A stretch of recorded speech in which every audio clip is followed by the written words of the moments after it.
প্রশ্ন রাখছি। প্রথমটা যেটা বলার দরকার সেটা হচ্ছে যে আমরা ন্যাশনাল লিটারেচার আর ওয়ার্ল্ড লিটারেচারের মধ্যে একটা ডিভাইড করছি, কিন্তু ন্যাশনাল লিটারেচার কি কখনো ওয়ার্ল্ড লিটারেচার হয়ে ওঠে না? আমি বলছি ওয়ার্ল্ড লিটারেচার কি কখনো ন্যাশনাল লিটারেচার হয়ে ওঠে না? একটা আমার উদাহরণ এক্ষুনি মাথায় আসছে, দুটো রাদার। জার্মান ওরিয়েন্টালিস্টদের কাজ যদি আমরা দেখি, আর একটা তো বোধহয় যারা ইংরেজি পড়েছে তারা আন্ডার গ্রাজুয়েট স্তর থেকেই জানবে, তারা যে আলেকজান্ডার পোপের যে ট্রান্সলেশন অফ ইলিয়াড, সেটা একটা বিষয়। এটা প্রথম ধাপটা।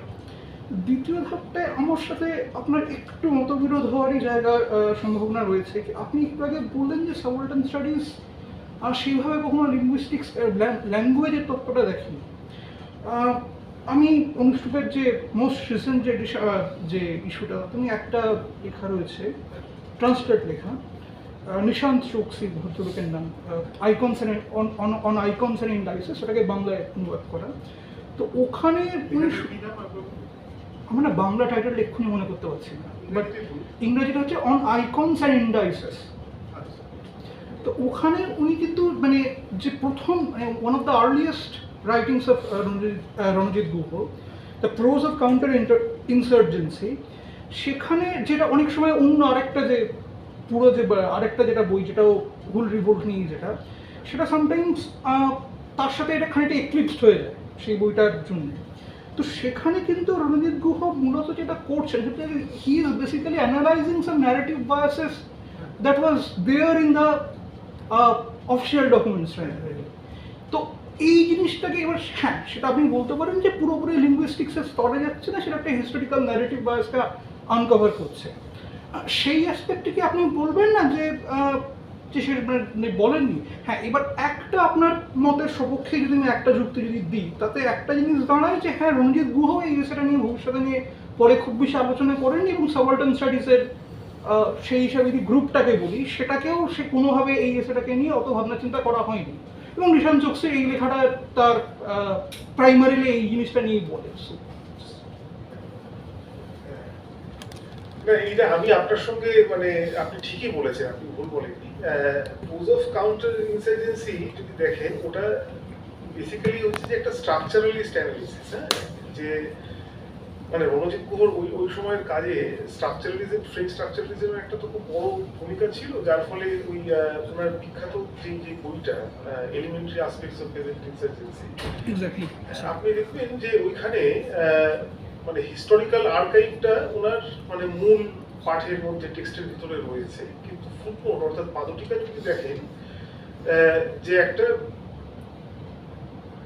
মানে গাইড বইয়ের মতো যে ফ্রেঞ্চ কোন কোন স্ট্রাকচারালিজমকে পড়া উচিত, সাসিওর থেকে শুরু করে হোক ইত্যাদি, বার্থ, অনেক রকম মানে উনি পাদটিকায় দিয়ে যাচ্ছেন, এবং যার স্ট্রাকচারালিজম সম্বন্ধে একেবারে কোনো ধারণা নেই, তারা মোটামুটি ফুটনোটটা পড়লে একটা মানে প্রাইমারি রিডিং লিস্ট পেয়ে যাবে। আমি কিন্তু সেটা বলিনি। হ্যাঁ, আমি যেটা বলেছি সেটা হচ্ছে যে বাংলা ভাষা সম্বন্ধে সাবঅল্টার্নিজম খুব একটা বক্তব্য নেই। হ্যাঁ, কারণ স্ট্রাকচারালিজম যে প্রোজ অফ কাউন্টার ইনসার্জেন্সি, যে কিভাবে কলোনিয়াল ডকুমেন্ট পড়তে হবে, তার সঙ্গে কিন্তু ভাষা চর্চার কোনো সম্পর্কই নেই। ওনার একটা লেখা রয়েছে যেটা ভাষা নিয়ে, যেটা আপনি উল্লেখ করতে পারতেন, সেটা হচ্ছে যে হুতুম পেঁচাকে নিয়ে ওনার একটা লেখা রয়েছে, যে হুতুম পেঁচার নকশায় উনি দেখাচ্ছেন যে সময়, যে শহর কলকাতায় তখনকার সময়টা কিভাবে বদলে যাচ্ছে।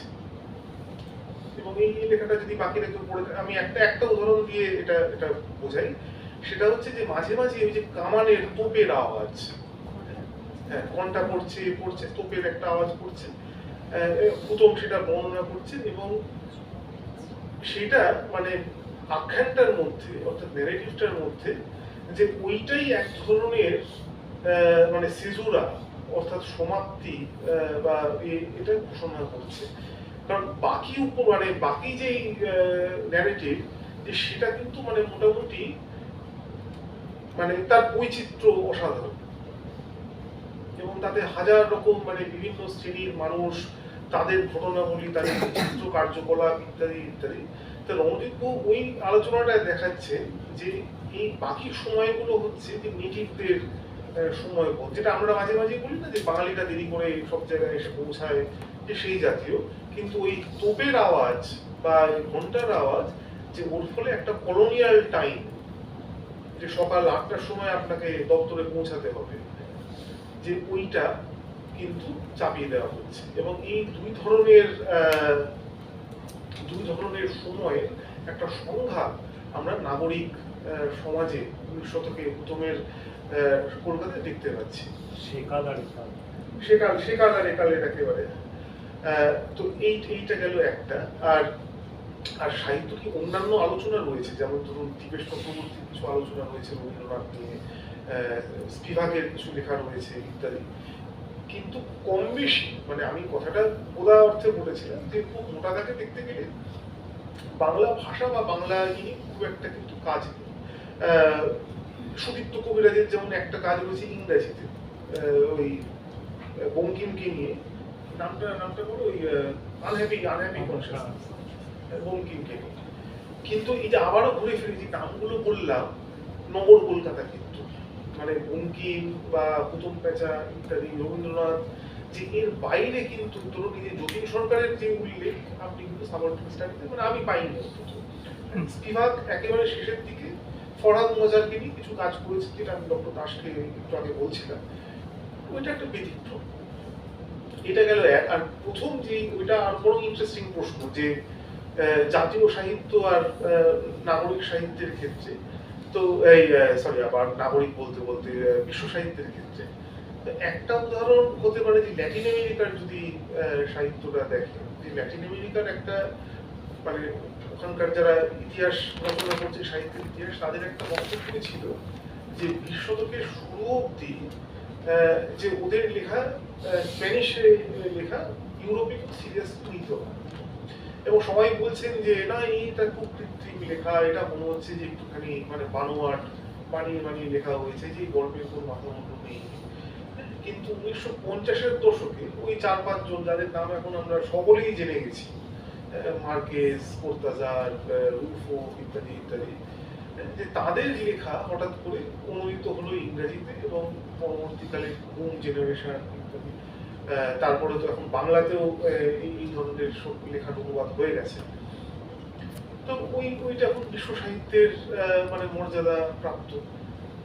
কিন্তু একই সাথে যদি লেখাগুলো ফুটিয়ে দেখেন, যে রুলফোর ক্ষেত্রে বা মার্কেজের ক্ষেত্রে, সেটা কিন্তু ভীষণভাবেই মানে কোনো অঞ্চল, মানে আমি রাষ্ট্রও বলবো না বা নেশানও বলবো না, যে ভীষণভাবে কিন্তু আঞ্চলিক, মানে কোনো অঞ্চল ভিত্তিক, মানে আমাদের তারাশঙ্কর বা মহাশ্বেতা দেবী এই জাতীয়। কিন্তু বিভিন্ন কারণে মানে সেই সাহিত্যর একটা নিজস্ব রাজনীতি রয়েছে, যে সেই রাজনীতিটা হচ্ছে যে ওইটাতে এক ধরনের সংমিশ্রণ দেখা দিচ্ছে, যে ইউরোপীয় মডার্নিজমের একদিকে, আর আরেকদিকে হচ্ছে যে একটা ওই এক্সোটিক ল্যাটিন আমেরিকা, এই দুটো মিলিয়ে তাদের একটা খ্যাতি তৈরি হচ্ছে। মানে এটা নিয়ে মানে গবেষণাও হয়েছে, যে বুম জেনারেশনের আমরা যতটা নাম জানি, হ্যাঁ, ততটা কিন্তু ধরুন আমরা যে কার্পিন্তিয়ের বা যারা সোশ্যালিস্ট রিয়েলিজম ঘরানায় যারা লিখছেন, হ্যাঁ, তাদের নাম কিন্তু আমরা অতটা জানি না।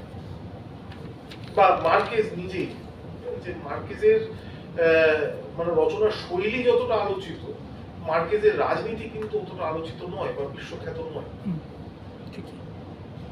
তো এবার কোনটা জাতীয় আর কোনটা মানে বৈশ্বিক, এর মধ্যে একটা মানে সংস্কৃতির রাজনীতি কাজ করে। এবার সেটা আর একটা মানে লম্বা আলোচনা। যে রবীন্দ্রনাথ নোবেল পুরস্কার পেয়েছেন বলে বাকিরা পড়ছে, নাহলে কি আর বাঙালি ছাড়া কতদিন পড়তো? বা হয়তো দেখা যেত যে বাকিরা সকলে পড়ছে, বাঙালিরা পড়ছে না, সেটা হতে পারতো। তো সেটার সঙ্গে মানে লেখার মানে গুণগত মানের খুব একটা আমার মনে হয় না যে মানে যোগাযোগ আছে। সেটার একটা মানে কালচারাল পলিটিক্স, সেটা আলাদা।